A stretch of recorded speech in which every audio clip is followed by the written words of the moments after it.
Good morning, good afternoon, good evening, folks. Michael Zuber, one rental at a time, back with his Monday expert, Mr. Greg Dickerson. How you doing, sir? Doing great, Michael. How are you today? I'm doing really well, man. First, I just want to give you another shout out for just nailing what is happening in the new home building market. We have seen a complete collapse, right? I think it was down 14.4%, way more than expected. I think it was supposed to be down 2.7. It was down 14. We are now seeing more and more really price cuts, which again, you told us was coming. That was after buying points and all these other things. So I think there's really going to be a two-step function in the home building market, but I'd love to get your kind of take on where it is today, because it's not in a good place, I don't think. Well, it's just getting started. So, the builders still have a lot of inventory in the pipeline that they're finishing. They're cutting back on starts or eliminating them altogether. They're offering incentives, discounts, all those types of things to try to get traffic, because there's just no traffic into the new home communities. And, like I told everybody watching, if you've been wanting to buy a house, that's the first place you're going to get a deal. But yes, I think it's a little early yet, because they're going to get more incentivized to, cut even deeper and offer even more incentives, and interest rates are going to go higher. So it's kind of relative. The higher the rates go, the prices drop. Lower the rates, the higher the house, prices go. So it's kind of a relative thing. But right now we're out of whack because rates are high and prices are still high. So you got to let prices correct a little bit more. The other thing to keep in mind, the Fed is just getting started. They really haven't done anything yet. 0.7, 75 basis points. They haven't started rolling off the balance sheet, selling those mortgage-backed securities and bonds and all that stuff. So we've got a long way to go yet. Yeah. So when I look at the home builders, and again, this is all because I've been listening to you for well over 2 years now. I just want to say what I think's coming, and I'd love for you to correct me or add to it. So absolutely right, as you've said, and you just builders are going to cut first. You told us the price cuts in housing are going to come from builders first, right? They have to react, right? They don't really have options. They have to blow out the inventory they have. And again, I don't know. I see this first phase kind of dealing with the inventory they have as step one, which means lower prices, terms, all of that. But there is, I think, a phase two, which maybe it's 9 months from now, maybe it's a year. I don't know the duration. But I think they're going to significantly slow building so they don't get caught, and potentially tweak what they build. Maybe they were building the 2,000 square foot move up. Maybe in a year they're building the 1,200 first time home. I don't know. But I really do think there's going to be two steps to this. Is that a way to think of it, or am I just off? Yeah, well, like we said, there's a lot of stuff in the pipeline they have to finish. They can't just stop unless something really bad happens, and they'll stop like they did in 08, 09. I mean, we saw stuff stop right in the middle, back then. But, as far as new starts go, yeah. So, that's going to help relieve a little pressure in the job market, in terms of, costs coming down, more workers available to do things, it'll eliminate some of the stress there.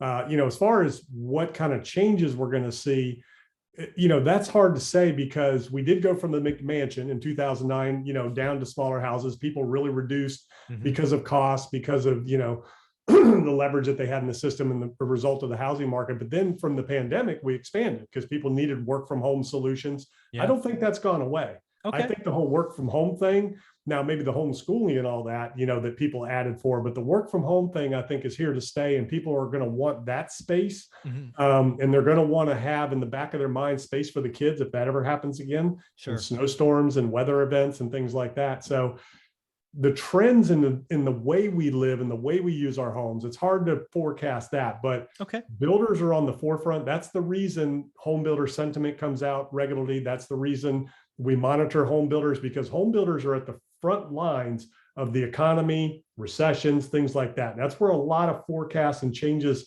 in the economy, can be seen in advance, as in the home builders. Oh, and you're so right. I mean, I don't know if you saw it, but I think it's the Atlanta Fed puts out this GDP kind of Q2 forward-looking thing, and they put out a forecast. I want to say it was 9 days ago that was 0.9% growth in Q2. We got new housing sales down 14%.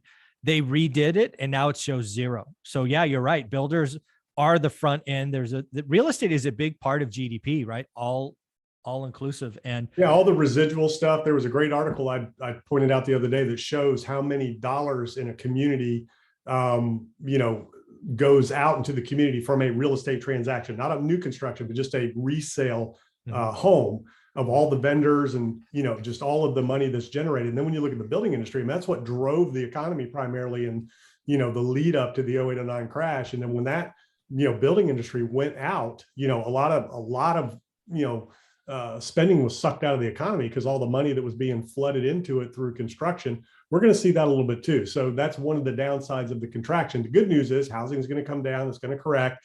But, you know, as people get laid off and the industry contracts as a whole, you know, that affects the overall economy. And Powell said, we're coming after housing.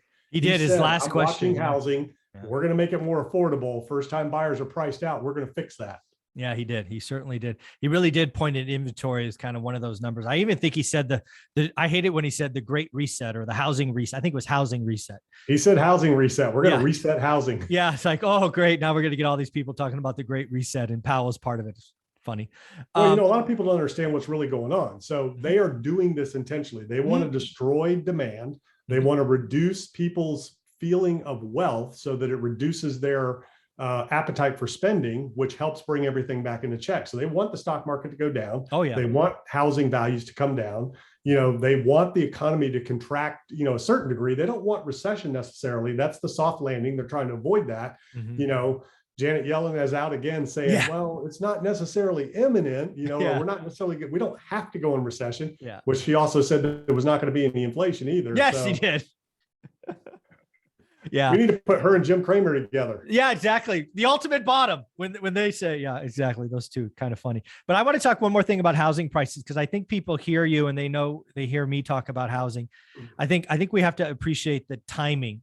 A lot of people have timing off, right? So I think as you've educated us, new homes, they adjust very quickly, right? Their debt structure, they don't have another option, right? They need to sell.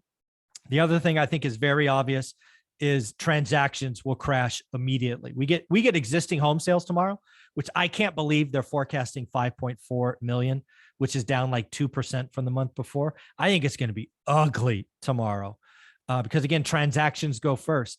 And then we have to figure this out, this reset to take Powell's. I think a lot of that is next year. I think people hear you talk about pricing crash and think it's going to happen like tomorrow. And there are channels talking like that. Housing is too sticky. We're still way below supply. I think any talk of a pricing crash in prices, existing homes, that's a 2023 discussion, at least in my book. Do you disagree?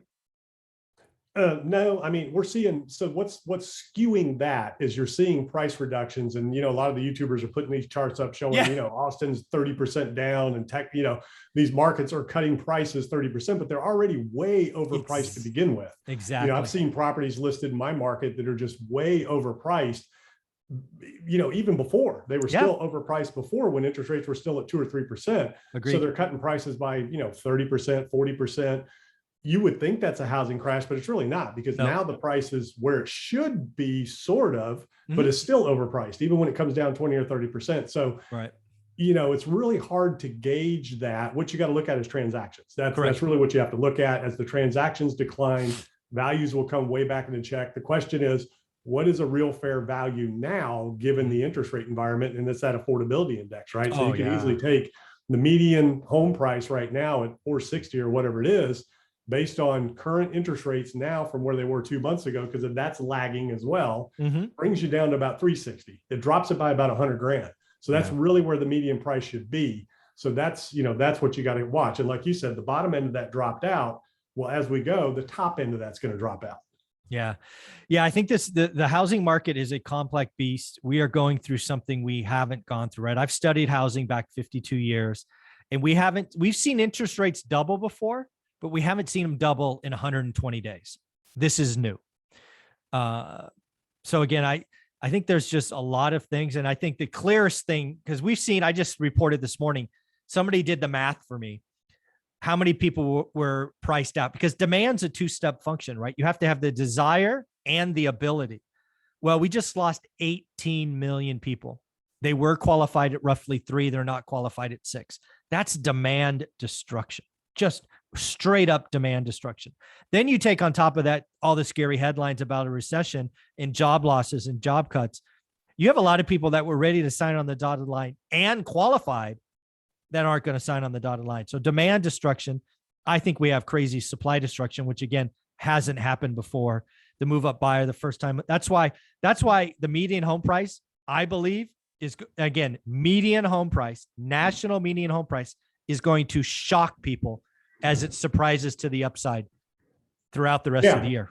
Yeah, because that bottom half has fallen out. Exactly. And, and these things take time. So like you said, we saw rates go up quickly. We've seen the markets start to correct quickly, things like that. But when it comes to housing, when it comes to the overall economy and the consumer, you got to understand where we came from. So there's a lot of cabin fever out there. We're in summer. People are going to take their vacations. When we went through 08, 09, the great financial crisis, the biggest event we'd seen in our lifetimes since the Depression, people still took their vacations in the summer. Oh, yeah. What they did was they cut back on what they did while they were there. They didn't go out to eat. They brought food.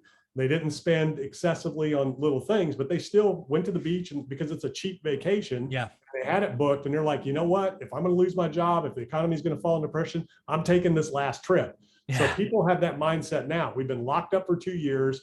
We couldn't travel abroad. Now all the restrictions have been lifted. No more, vaccine, no more tests, no more vaccine proof, none of that. You can get on a plane, go wherever you want, if you can get there, because they can't service it. Yeah, exactly. The airlines had a rough weekend.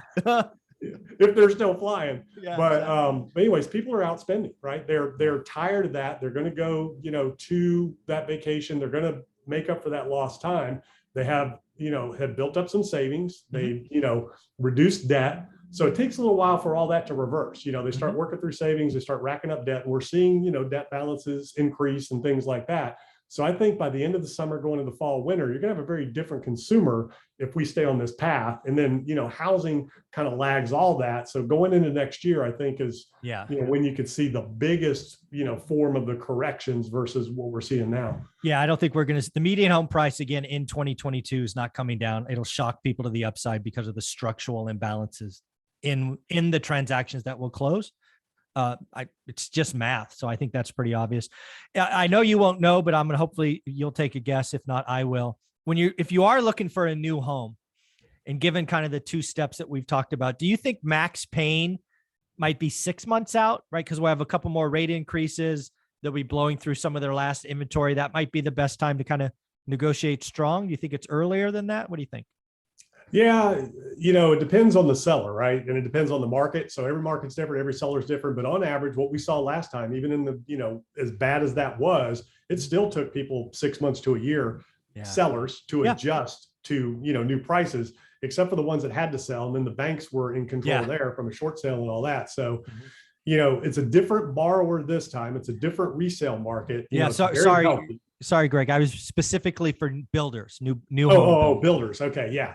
So builders, I mean, you'll see that by the end of the year, because they've got this inventory in the pipeline. And if they start having units stack up, you'll see deep discounts, because they're going to want to clear the books before the end of the year. I think that's important. I think really, I mean, a lot of people follow us. They've been following your talk about new home construction. I do think max pain kind of between Thanksgiving and Christmas, because again, they want to get it off the books, right? They want to have them sold. I think if you're, again, every market is different.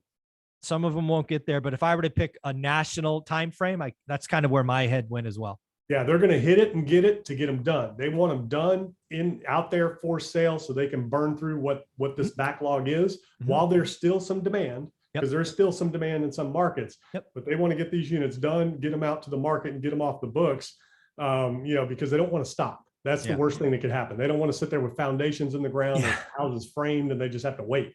Yeah, and again, new builders need to sell because of their debt structure, right? They have what's called construction financing. It needs to be paid in increments, or like every 10 homes, there's a big chunk due.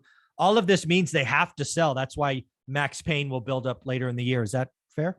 Yeah. And they're all reporting this week, so you'll see what they're saying. Tomorrow, Lennar, KB Homes Wednesday. It's going to be a lot of fun. Greg, where can people find you? Yeah, gregdickerson.com. That's where all my info lives. Go check it out. Awesome. Thanks, buddy.